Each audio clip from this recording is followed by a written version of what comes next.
নিশা 12 বাজিছে, 2 বাজিছে, 1 বাজিছে, ঘড়ীৰ কাঁটা টিক টিককৈ ঘূৰি আছে, কিন্তু আপোনাৰ মনটো অশান্ত হৈ আছে। অতীতৰ কিবা এটা কথা ঘনাই মনলৈ আহিছে, ভৱিষ্যতৰ কিবা এটা ভয়ে খুলি খুলি খাইছে। মাজত আপুনি শুব পৰা নাই। আপুনি ভাবিছে আপোনাৰ সমস্যা কিয় ইমান বেছি, মনতে গুণগুণাইছে। কিন্তু সমস্যা এয়া কেৱল আপোনাৰ নহয়, সমস্যাটো আপোনাৰ মগজুৰ কাম কৰাৰ ধৰণ। আজিৰ এই কথাখিনিত আমি অভাৰ থিংকিঙক ভয় নকৰোঁ বা ভয় কৰিব খোজা নাই। আমি অভাৰ থিংকিংনো কি বুজিবলৈ চেষ্টা কৰিম। ছায়েন্স আৰু স্পিৰিচুৱেল কথাই কি কৈছে এই অভাৰ থিংকিং সন্দৰ্ভত। অভাৰ থিংকিং আৰম্ভ হয় কেতিয়াৰ পৰা, ক'ৰ পৰা? মগজুৰ এটা অংশৰ পৰা, যাৰ নাম হৈছে এমিগডলা। এমিগডলাৰ কাম হৈছে আপোনাক যিকোনো বিপদৰ পৰা ৰক্ষা কৰা। যেতিয়া কিবা এটা অস্থিৰতা অনুভৱ কৰে, ই ষ্ট্ৰেছ ছিগনেল পঠিয়াই মগজুলৈ বুলি। তাৰ পিছত কৰ্টিচল নামৰ ষ্ট্ৰেছ হৰমন বাঢ়ি যায়, যাৰ কাৰণে amygdala is a small almond-shaped structure in the brain that processes emotions, especially fear, threat detection, and emotional memory. মানে অসমীয়া কৰিলে ইয়াৰ অৰ্থ হ'ল এমিগডলা মগজুৰ এনে এটা সৰু বাদাম আকৃতিৰ অংশ যিয়ে ভয়, বিপদ চিনাক্তকৰণ আৰু অনুভূতিমূলক স্মৃতি প্ৰক্ৰিয়া কৰে। এতিয়া মন কৰক এই কথাখিনিত, এই এমিগডলা মগজুৱে বাস্তৱ বিপদ আৰু কল্পিত বিপদ, মানে আমি যিটো কল্পনা কৰোঁ, তাৰ পাৰ্থক্য ধৰিব নোৱাৰে। আপুনি যদি কল্পনা কৰে মোৰ বিপদ হ'ব, ই ধৰি ল'ব এইটো বিপদ। আপুনি যদি কল্পনা কৰে মই ব্যৰ্থ হওঁ, তেন্তে ধৰি ল'ব। আৰু আপুনি যদি কল্পনা কৰে সি বা তাই যদি এৰি যায়, আপুনি যদি কল্পনা কৰে মোক যদি কোনেও ভাল নাপায়, আৰু সেই কথাটো আমাৰ এই মগজুটোৱে শৰীৰটোৱে সঁচা বুলি ধৰি লয়, হাৰ্ট ৰেট বাঢ়ি যায়, মাছলবোৰ টাইট হ'বলৈ লয়, আৰু যাৰ ফলত টোপনি নাহে। অৰ্থাৎ অভাৰ থিংকিং হৈছে ছাৰ্ভাইভেল মেকানিজিম। আপুনি কেনেকৈ জীয়াই থাকিব, সমস্যা মুঠেই নহয়। কিন্তু যেতিয়া এক্সেছ ছাৰ্ভাইভেল মোড, তেতিয়া ই এংজাইটিৰ কাৰণ হৈ পৰে। যিবোৰ গৱেষণা হৈছে সেই গৱেষণাবোৰে কয় অভাৰ থিংকিং বেছি হয় সেইসকলৰ যিয়ে আচলতে নিজকে বেছি সমালোচনা কৰে, নিজক লৈ উদ্বিগ্ন হয়, অতীতৰ যিয়ে অপূৰ্ণ আশা কঢ়িয়াই লৈ ফুৰে, যিয়ে সকলোবোৰ কণ্ট্ৰল কৰিব বিচাৰে। যেতিয়া আপুনি সকলো ফলাফল নিয়ন্ত্ৰণ কৰিব বিচাৰে, আপোনাৰ মতেই হ'ব লাগিব, মনটোৱে অবিৰাম কথাবিলাক বিশ্লেষণ কৰি থাকে। কিন্তু জীৱন কেতিয়াও একে একে দুই নহয়, গণিত নহয়, জীৱন অনিশ্চিত।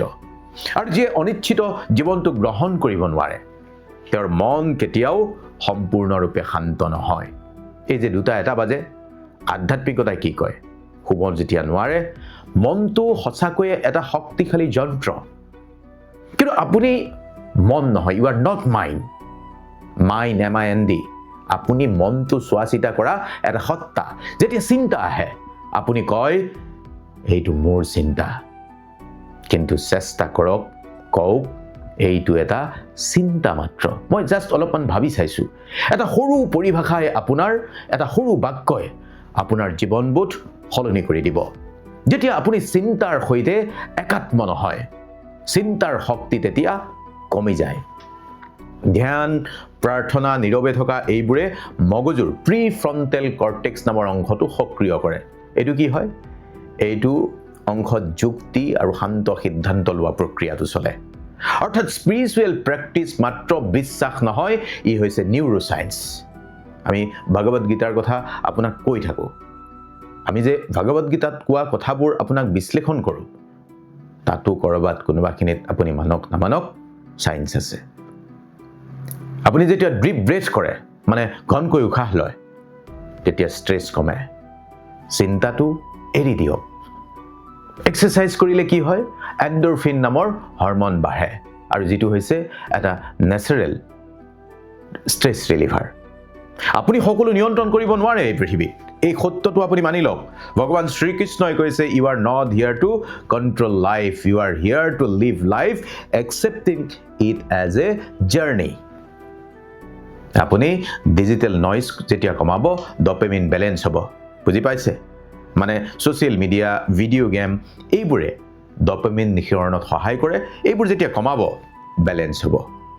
মনত ৰাখিব আপোনাৰ মন বেয়া নহয় ই মাত্ৰ আপোনাক ৰক্ষা কৰিব বিচাৰে এই যে এমিগডলাৰ কথা ক'লো আপোনাৰ কিবা বিপদ হ'ব নেকি আপুনি যদি সচেতন নহয় সেই ৰক্ষা কৰা চিন্তাই আপোনাক কাৰাগাৰত ভৰাই দিব বিজ্ঞানে আপোনাক কয় মনটোৱে কেনেকৈ কাম কৰে আধ্যাত্মিকতাই আপোনাক শিকায় মনটোৰ ওপৰত আপুনি কেনেকৈ নিজকে ৰাখিব পাৰে যেতিয়া এই দুয়োটা একলগ হৈ যায় তেতিয়া আপুনি শান্তি পাব আৰু এই পাঁচটা কাৰণত অধিক চিন্তা কৰাটো আপুনি মুঠেই উচিত নহয় নম্বৰ 1 অধিক চিন্তাই হতাশা আৰু উদ্বেগ আনে আপুনি গম পায় সমস্যাৰ সমাধান কেতিয়াও আনিব নোৱাৰে নম্বৰ 2 অধিক চিন্তাই দীৰ্ঘসূত্ৰিতা আনে প্ৰকাষ্টিনেশ্যন সৃষ্টিশীলতা কমায় নম্বৰ 3 অধিক চিন্তাৰ মাজত ঋণাত্মক চিন্তা আহে নিশ্চিতমিকা বোধ আহে নম্বৰ 4 অধিক চিন্তাই সমস্যা সমাধানৰ পাৰদৰ্শিতা আপোনাৰ নষ্ট কৰে নম্বৰ 5 অধিক চিন্তাই অধিক সময় নষ্ট কৰে সময় খৰচী ই ব্যয়বহুল এতিয়া বিজ্ঞান আৰু আধ্যাত্মিক চিন্তাৰ আধাৰত আমি আপোনাক এই মিলনৰ কথা কৈছো আপুনি হয়তো অলপ বুজি পাইছে অলপ চিন্তাও কৰিছে আপুনি যে এই জীৱনটোত আপুনি চিন্তা কৰিবনে নকৰিব জীৱনটোত কি হ'বনে নহ'ব আমি আসলতে এই যে আৰম্ভণিতে আপোনাক ক'লো কেতিয়াবা অতীতৰ কোনোবা এটা কথা কেতিয়াবা ভৱিষ্যতৰ কিবা এটা হ'বলগীয়া বা নহ'বলগীয়া কথা এই দুইটা কথাই যেতিয়া মনত আপোনাৰ পাকঘূৰণি খাই থাকিব যেতিয়া মগজুক আপুনি চিন্তা কৰিবলৈ বাধ্য কৰাব এই এমিগডলাক আপুনি যেতিয়া ভয় খুৱাই থাকিব মোৰ যদি ভৱিষ্যতলৈ পইচা নাথাকে কি হ'ব মোৰ যদি টকা পইচা কমকৈ থাকে কি হ'ব এই ধৰণৰ কথাৰ মাজতেই আসলতে আপুনি এক সমস্যাৰে ভাৰাক্ৰান্ত হৈ আহিছে আৰু সেই সমস্যাৰ মাজত আপুনি জীয়াই থাকিবলৈ হ'লে অভাৰ থিংকিং এৰিবলৈ হ'লে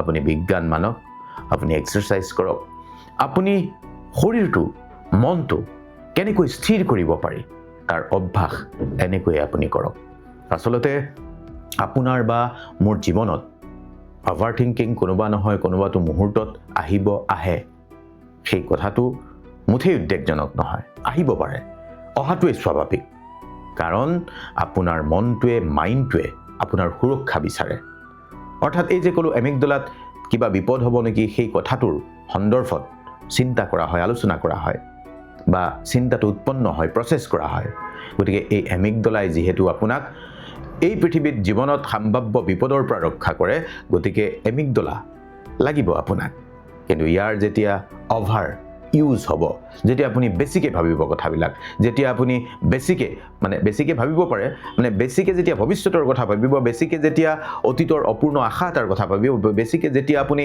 টকা পইচাৰ কথা ভাবিব বেছিকৈ যেতিয়া আপোনাৰ সমস্যাৰ কথা ভাবিব তেতিয়া আপোনাৰ শৰীৰটোৱে ৰিয়েক্ট কৰিবলৈ ল'ব যে এই যে আপোনাৰ বডি টাইট হৈ গ'ল মাচলবিলাক টাইট হৈ গ'ল টোপনি নহা প্ৰক্ৰিয়াটো তেনেকৈ আৰম্ভ হয় গতিকে আজি ইমানখিনিলৈকে যদি আপুনি চালে এই যে কথাবিলাক এই যে উপলব্ধিবিলাক কিয় দেৰিকৈ হয় মানুহৰ জীৱনত কিয় আমি বহুত কথা মনুষ্য জীৱনত বহু পলমকৈ গম পাওঁ সেই কথাখিনি আমি কম আপোনাক পৰৱৰ্তী ভিডিঅ'ত আৰু ইমানলৈকে যদি আপুনি চালে ভিডিঅ'ত আপুনি কমেণ্ট কৰিব পিচ আৰু শান্তি গ্যাৰাণ্টেড এই ভিডিঅ' চাই থাকিব চেনেলটো ছাবস্ক্ৰাইব কৰি ল'ব বেল আইকনটো বজাই দিব আৰু সদায় আমাৰ সৈতে সংযুক্ত হৈ থাকিব ভালে থাকিব